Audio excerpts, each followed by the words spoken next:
नमस्कार, मैं डॉक्टर गौतम बात करने वाले हैं किडनी स्टोन, जिसको हम लोग रीनल कैल्कुलाई, नेफ्रोलिथेसिस और यूरोलिथेसिस के नाम से भी जानते हैं। किडनी स्टोन आज के समय में बहुत कॉमन हो चुका है या अधिकतर लोगों में यह समस्या देखने को मिल रही है।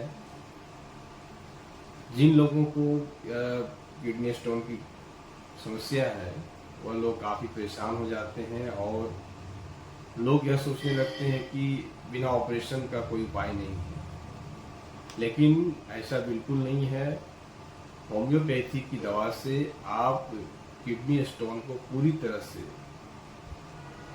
सही कर सकते हैं। जो होम्योपैथी दवा है उससे यह जो स्टोन का साइज है वह गल के और हमारे पेशाब के रास्ते से वह बिल्कुल पूरी तरह से निकल जाता है और जो भी उससे रिलेटेड सिम्टम्स हमारे बॉडी में दिख रहा था वो सारा सिम्टम्स भी धीरे धीरे वह खत्म हो जाता है। स्टोन है कहाँ कहाँ ये बनता है, तो यह हमारा जो ब्लैडर है, यूरेटर है, उरेथ्रा है और यह जो हमारा किडनी है वह यहाँ बेसिकली यह ज़्यादा बनता है। और यह जो है इसका पेन जो है उसकी लोकेशन के हिसाब से वो डिपेंड करता है उसका पेन, कि उसका पेन किस तरह का हो रहा है, वो लोकेशन के अकॉर्डिंग उसका पेन जो है अलग अलग होता है। अगर किन्हीं को बार बार पेशाब आ रहा है, पेशाब करते समय दर्द हो रहा है, पेशाब में जलन हो रहा है, पेशाब के साथ ब्लड आ रहा है, तो ऐसे लोगों को तुरंत अपने नज़दीकी डॉक्टर से संपर्क करना चाहिए और जो सही ट्रीटमेंट है वो लेना चाहिए। तो जब यूरेटर में स्टोन हो जाता है तो उसका जो बगल का जो एरिया है वहाँ पे बहुत ज़्यादा दर्द करता है और उससे जो है वोमिटिंग जैसा मन होता है।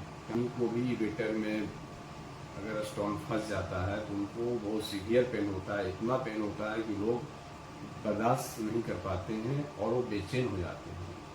और कभी कभी स्टोन के पेन के कारण उसे जो है फीवर भी आने लगता है, वीकनेस सा फील होने लगता है। ये सारी जो सिम्टम्स हैं वो देखने को मिलने लगते हैं। लोग बहुत घबरा जाते हैं।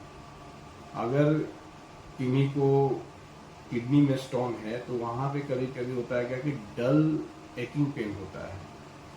यह पेन जो है बहुत ज़्यादा सीवियर कभी कभी नहीं होता है, जिसके कारण लोग इसको इग्नोर कर देते हैं। लेकिन हमें कभी भी डल एकिंग पेन आने के बाद इग्नोर नहीं करना चाहिए, क्योंकि यह पेन है वह जब हम फिजिकल वर्क करते हैं तो यह पेन आ जाता है, पेन होने लगता है। जब हम रेस्ट करते हैं तो फिर पेन जो है वो खत्म होने लगता है।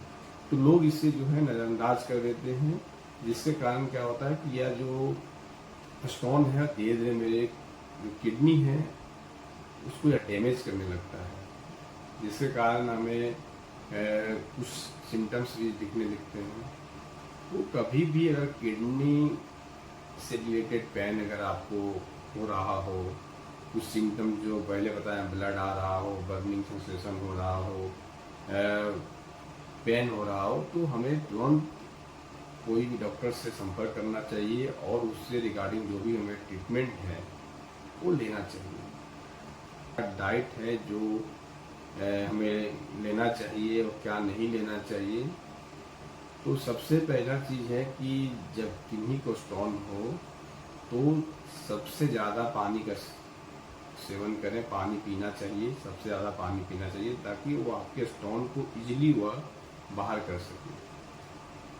बहुत लोगों में यह एक मिथ है कि बियर पीने से हमारा जो स्टोन है वह बाहर निकल जाता है, जबकि यह गलत है। जो है साइट्रस फ्रूट्स का इस्तेमाल ज़्यादा करना चाहिए, जैसे संतरा है, नींबू है, मौसमी है। इस चीज़ों का यह जो हमें है स्टोन बनने से भी रोकता है और स्टोन को या डिजोनेशन में भी यह हमें हेल्प करता है। बहुत लोगों में यह भी मीथ है कि जिन किन्हीं को भी स्टोन हो गया है उसे मिल्क प्रोडक्ट का सेवन बिल्कुल बंद कर देना चाहिए।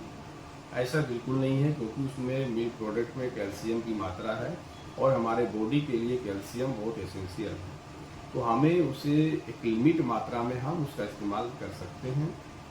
हाफ लीटर तक हम पर डे जो है हम जो मिल्क प्रोडक्ट का इस्तेमाल हम कर सकते हैं। मिल्क प्रोडक्ट में जैसे आपका दूध हो गया, छाछ हो गया, दही हो गया, इन सभी चीज़ों का हम इस्तेमाल कर सकते हैं। कि हमें क्या क्या चीज़ को अवॉइड करना चाहिए, जिनको भी किडनी स्टोन हो गया है तो उन्हें क्या क्या चीज़ नहीं लेना चाहिए। सबसे पहले जो है रेड मीट को अवॉइड करना चाहिए। दूसरा है कि कोल्ड ड्रिंक को अवॉइड करना चाहिए, कोल्ड ड्रिंक नहीं पीना चाहिए। जिनको भी अगर स्टोन है उनको कोल्ड ड्रिंक बिल्कुल नहीं पीना चाहिए। और कार्बोनेटेड वाटर जितने भी हैं उनको भी अवॉइड करना चाहिए। बीज वाला जो सब्जी होता है उसे लोग मना कर देते हैं खाने, लेकिन ऐसा बिल्कुल नहीं है। आप जैसे जो जिसमें कैल्शियम ऑक्जेलेट की मात्रा ज़्यादा हो, कैल्शियम तक आप ले सकते हो, जिसमें ऑक्जेलेट की मात्रा ज़्यादा हो उसे बिल्कुल ना। जिससे अभी हम कुछ एग्जांपल में आपको सब्जी बताते हैं, जैसे टमाटर है, आपका पालक है, इन सब चीज़ों का सेवन उसमें नहीं करना चाहिए। अब हम बात करते हैं होम्योपैथी के कुछ सिरप और ड्रॉप के बारे में, जो स्टोन को गलाने में और उसे तोड़कर बाहर निकालने में बहुत ही फायदेमंद है।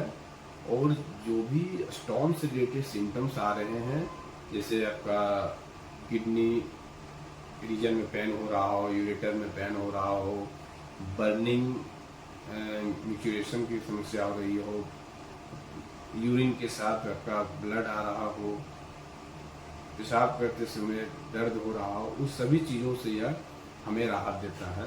यह सिरप बहुत ही फायदेमंद है किडनी स्टोन के लिए। और भी होम्योपैथी में बहुत तरह की दवा आती है जो हमारे सिम्टम्स के आधार पर उसको हम लोग सिलेक्ट करके देते हैं। तो वह जो है वो आप अपने डॉक्टर से मिलकर ही वह दवा आपको मिल सकता है। लेकिन सिरप हम आपको बता दे रहे हैं, इसका इस्तेमाल आप कर सकते हैं।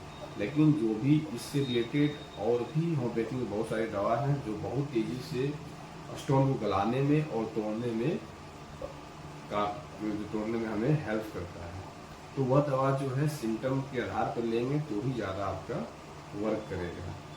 तो हम जिस सिरप के बारे में बात कर रहे हैं उस सिरप का नाम है स्टोनल सिरप है।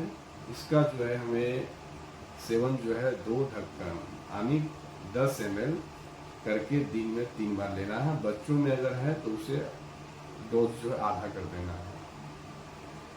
और एक होम्योपैथिक ड्रॉप आता है क्लियर स्टोन है, जिसका हमें इस्तेमाल जो है 15 से 20 बूंद आधे कप पानी में लेना है और उसे दिन में 3 बार पीना है। अगर हम निरंतर इसका इस्तेमाल करेंगे तो जो भी हमारे किडनी में या यूरेटर में कहीं भी स्टोन है तो उसे यह ब्रेक करेगा और इसे गलाने का भी काम करेगा और पेशाब के रास्ते से उस स्टोन को निकालने का भी यह प्रयास करता है और पूरी तरह से हमें मेरा जो स्टोन है उसको खत्म कर देता है। और बार बार जो स्टोन हो रहे हैं और उनके रिलेटेड जो भी सिम्टम्स है उसको भी यह खत्म कर देता है। तो साथियों, घबराए नहीं, आप बिना ऑपरेशन के भी आप किडनी स्टोन को पूरी तरह से आप ठीक कर सकते हैं। और पानी का सेवन अधिक मात्रा में जरूर करें। आपका यह अगर आप अनदेखी करते हैं तो इसकी अनदेखी करना आपको भारी पड़ सकता है। आपकी किडनी को भी खतरे की संभावना बनी रहेगी। धन्यवाद।